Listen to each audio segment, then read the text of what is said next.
Olá, aqui é o professor Tiarão Borba. Peço já, inscreva-se no canal, dê o seu like e compartilhe o conhecimento do balanço crítico.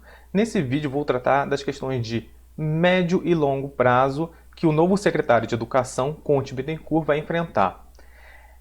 Sobre as questões de curto prazo, eu tratei em um vídeo anterior. Caso você tenha curiosidade de saber o que a gente debateu naquele vídeo, vou botar aí em algum lugar e vai passar na sua tela, no card, para você lá consulte, comente lá, que eu atualizo o debate caso ele tenha tenha novas informações sobre o assunto. Esse vídeo não é só sobre o Conte Bittencourt, mas sobre a instituição Secretaria de Educação. Tem alguns problemas que o Conte Bittencourt vai enfrentar, mas pode ser que seja um trabalho que fique para os próximos secretários. Muitas vezes os secretários não são tão longevos, ainda mais com a estabilidade política que o Estado do Rio de Janeiro vive. Então, assim, é uma questão para a categoria dos funcionários públicos da educação no Estado do Rio de Janeiro perceberem que está colocado que afeta a nossa carreira e para a melhoria da educação, né? Não é só a questão funcional, com melhoria individual de nós profissionais, mas uma questão de melhoria da qualidade do ensino no estado do Rio de Janeiro, que está muito aquém, poderia ser medidas simples, mais funcionais, melhorarem a educação do estado. Então, vamos acompanhar as principais questões. Ponto 1. Investimento e manutenção. O antigo secretário Pedro Fernandes havia falado que teríamos um investimento de 80 milhões em infraestrutura, principalmente na parte de informatização. Qual foi a premissa que o ex-secretário partiu? Que a pandemia seria por bastante tempo, principalmente pelas informações dadas, duraria até o segundo semestre de 2021. Então, a ideia é que a volta às aulas, a reabertura das escolas, aconteceria que os alunos iriam, principalmente os que não teriam acesso, ou mesmo os que teriam acesso para ter um computador melhor, um acesso mais efetivo, fazer outros trabalhos, à escola, e as salas de aula seriam transformadas praticamente em verdadeiros laboratórios de informática. Então, ele se amparando também nas indicações do Conselho Nacional de Educação, que vislumbra a questão do modelo híbrido, né? É uma parte do ensino presencial com o ensino à distância, mas aí no caso seria uma reabertura das escolas para os alunos, o acesso. Pois bem, se isso acontecer, significa que teremos um alto custo de investimento com aparelhos de informática, que não estão baratos nesse momento, porque o dólar se elevou. Então, se vocês forem acompanhar em qualquer tipo de site que venda aparelhos eletrônicos, os preços, se você comparar o que você encontrava em janeiro e o que você encontra agora, se elevaram enormemente. Mas aí não fica somente essa questão, fica a questão de quê? Que a manutenção das escolas com a sua infraestrutura vai crescer. Será que vai ser sustentável isso a longo prazo dentro das escolas? Vai ter mais recurso do Estado para as escolas manterem essa infraestrutura informatizada? Aí fica uma questão. Já o Conte Bittencourt, o que ele colocou? Isso não é viável. Então ele só vai voltar com as turmas de terceiro ano, terceiros anos e do EJA, e vai ser um modelo de aula com menos alunos, mas com aulas presenciais com seus professores. Diz ele que não vai ter a capacidade de infraestrutura de transformar as salas em verdadeiros laboratórios de informática, que não vai realizar isso, porque ele não tem a capacidade, não tem a certeza que isso será entregue. Mas a questão é que fica, quanto mais se alongar a pandemia, uma hora essa infraestrutura informatizada vai ter que chegar à escola. A experiência que nós estamos tendo com o ensino remoto, eu acho que ela veio para ficar. Em alguma medida, ela vai se instalar no ensino médio. Ensino fundamental, eu tenho minhas dúvidas. Mas no ensino médio, ela vai se colocar. Até porque nós temos experiências em outras escolas, com alguns tipos de cursos que já funcionam. Então, isso vai acontecer no espaço escolar, seja pelo Conte Bittencourt ou outro secretário. Então, o investimento em educação ele vai ter que crescer com um grau de informatização e manutenção. Isso não são coisas baratas. Educação é uma coisa cara, não somente se você quer uma educação de qualidade, tem que pagar bons salários aos professores, mas também prover a infraestrutura. Então, isso é uma questão que está colocada para o futuro. Mesmo com a negativa do atual secretário de não entregar essas de laboratórios, como o seu antecessor Pedro Fernandes tinha colocado, mas eu acho que isso é uma realidade que vai se impor a ele em algum momento, até porque a tecnologia, a forma de construção do conhecimento coletivo é uma coisa que é colocada por Pierre Levy, né, que é um sociólogo especialista na área de cybercultura há muito tempo, desde a década de 90. Ponto 2. Migração de 16 para 30 horas. Não sei se vocês lembram, lá por volta de 2014, 2015, existiu uma discussão na Alerj de migração dos professores de carga de 16 horas para 30 horas. Por quê? Sempre se teve um problema para os professores de 16 horas para cumprir um terço colocado por lei. Quem é 16 horas trabalha mais. Existem decisões judiciais a favor dos professores, o Estado não cumpre, que quem faz 16 horas não era para fazer 12 horas em sala de aula, mas 10 horas.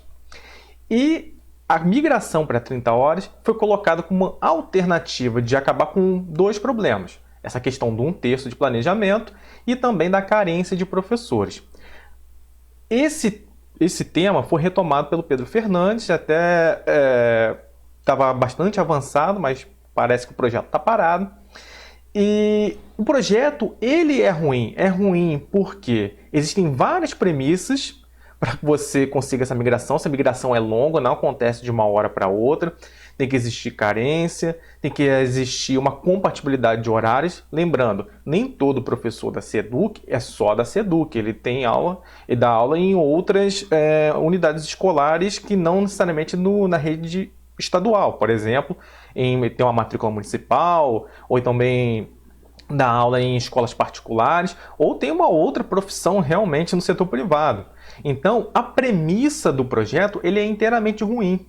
A gente não tem que estar discutindo migração de 16 para 30 horas. A gente tem que estar discutindo 40 horas, exclusividade. As pessoas precisam vivenciar a educação, os professores precisam ser profissionalizados. O que eu quero dizer com isso? Estou falando, Tiaron, os professores que são formados, têm licenciatura, não são profissionais? A questão não é essa. A partir do momento que você divide sua profissão de professor com outras atividades, com outras coisas, você não se dedica exclusivamente à educação. Tem uma pesquisa do IPEA que eu vi há pouco tempo, dizendo que 60% dos professores brasileiros são professores e possuem uma outra atividade laboral. Quer dizer o seguinte, o professor, a atividade de docente, acaba sendo um bico. As pessoas acabam dedicando o seu esforço, sua energia, não para se profissionalizar, fazer uma pós-graduação, porque às vezes fazer pós-graduação não adianta nada, porque ela não é efetivada no seu quadro funcional, não, quer dizer, você não começa a receber mais na sua progressão funcional. Então eles começam a fazer um investimento. Olha, se a educação só está me trazendo um complemento de renda, eu vou investir nessa outra profissão que me traz mais dinheiro. Professor, eu vou empurrando com a barriga. E é o que acontece. Se a gente quer uma discussão séria sobre educação, a gente tem que discutir 40 horas de exclusividade. Se você quer um profissional bom em alguma coisa, ele tem que se dedicar exclusivamente àquilo. Não tem outra lógica.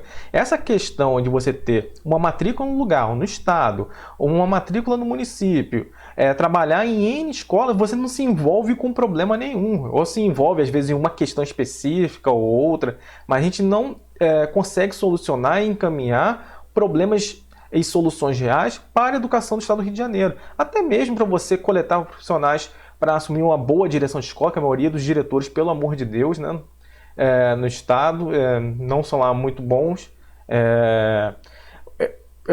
Pessoas que assumem a parte da burocracia nas regionais, você vê cada absurdo de decisões tomadas.